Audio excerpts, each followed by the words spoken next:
UPPL दलनि गेदेर जयनिं हाबाफारि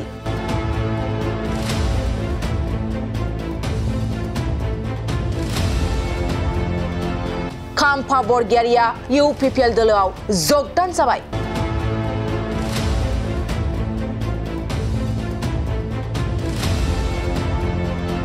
सासेनि उनाव सासे BPF नि दैदेनगिरिफ्रा UPPL दलोआव जगदान।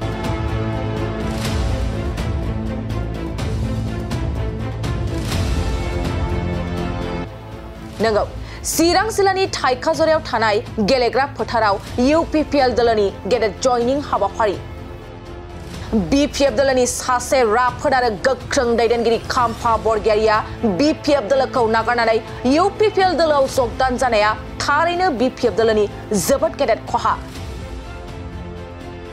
मख'नो गोनांदि थांनाय बावैसो सिगां चन्दन ब्रह्मआ BPF नागारना UPPL दलोआव जगदान जानायनि उनाव फिन खाम्फा बरगयारियाबो BPF दलोखौ नागारना UPPL दलोआव जगदान जानाया BPF दलोनि सिनस्रिखौ सिफायदों। खाम्फा बरगयारिया गावजों लोगोसे 14 नं चिरां गुवार बियाबनिफ्राय BPF दलोनि आफादगिरि नेहाथारि आरो मददगिरिफोरखौ लानानै गासै 400 निबो बांसिन सोद्रोमाफोरजों दिनै चिरां जिल्लानि थाइखाजरायाव जगदान जाबाय। BTCनि भबिष्यतखौ नायनानै बिनि दानि बोहैनाय राजनितिनि ट्रेन्ड आरो फैगौ दिनाव जानो थांनाय राजनितिनि ट्रेन्डखौ नायनानै आं सासे राजनितिनि मानसि आङो रायजो राजाफोरनि खामानि मावनो लुबैयो आरो BTCनि समग्र जाति गस्थिखौ राजनैतिक भाबै आङो ज' खालामनो लुबैयो आरो स्पेसियेलि बर'फोरखौ आङो खौसे जाजानो लुबैयो।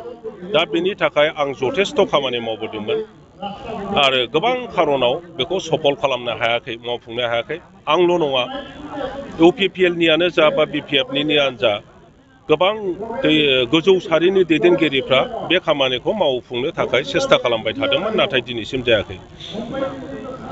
दिनै नङा गाबोन नङा जोङो खौसे जाथारनांगोन आरो खौसे नङाब्ला जोंनि हारिया थावरिनानै थानाय नङा आरो BTCनि समग्र जाति गस्थिफोरनि जि लुबैनाय बिसोरनि गांनाय उखैनायखौ जों सुफुंनो हाया।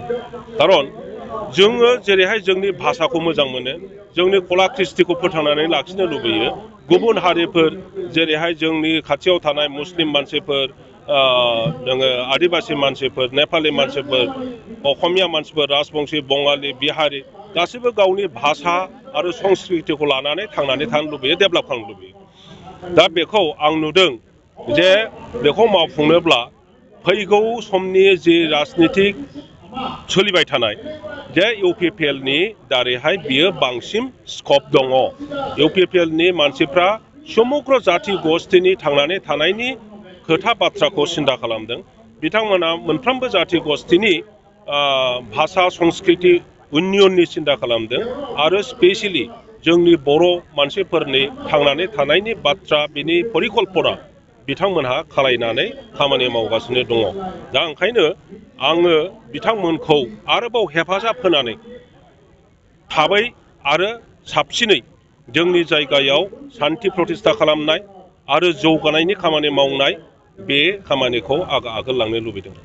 बिदिब्ला BPFनि राजखान्थिनि जिखिनि थासारि बे माबायदि जागोन जिहेतु माने नोंथांमोना पलिसि मेकिं खालामोमोन BPFआव BTCनि राजनितिकआ भबिष्यत अन्धकारथिं थांगासिनो दं। बेखौ बयबो रायजो राजायानो नुगासिनो दङ, बुंगासिनो दङ। स्वयं BPFनि दैदेनगिरिफोरा बे खोथाखौ अनुभब खालामदों। आंबो भाइस प्रेसिडेन्टमोन, आङो स्पक्स पार्सनमोन। दा बे समग्र खोथा बाथ्राफोरखौ अनुभब खालामनानै जोङो मोजां खामानि मावनो थाखाय गुबुन बेटार मोनसे अपरचुनिटि थानाय पार्टिनि प्रयजन दं। बाहाय थानानै बयखौबो ज' खालामनानै खामानि मावनायनि दिनैनि सम बेखौ बुजिनानै आङो UPPL आव फैदों। थाबोनाय माखासे जोंनि दैदेनगिरिफोरखौ मा खावलायनो सानो जिहेतु खौसेथिनि बाथ्रा बुंदों नोंथाङा? आंथ' खावलायबाय थादों जे बयबो जोङो जिहेतु खौसेनि खोथा बुङो, खौसेया मोननैनि गेजेराव माबा मोनसे द्वन्द्वनि थाखाय जुदि ज' जानो हालाब्ला अब्ला जोङो मावथिफ्रा बबेबा मोनसेयाव ज' जायोब्लानो जोङो ज' खौसे थानो हायो ओंखायनो आंनि खावलायनाया जाहैबाय जिखुनु राजनिति दलाव थाया मानो बिजेपियावनो थाया मानो कंग्रेसआवनो थाया मानो बिपिएफआवनो थाया मानो अबेबा दलावनो थाया मानो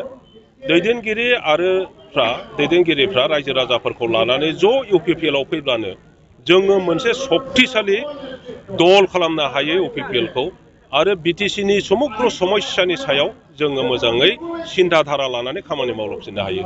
थेंक इउ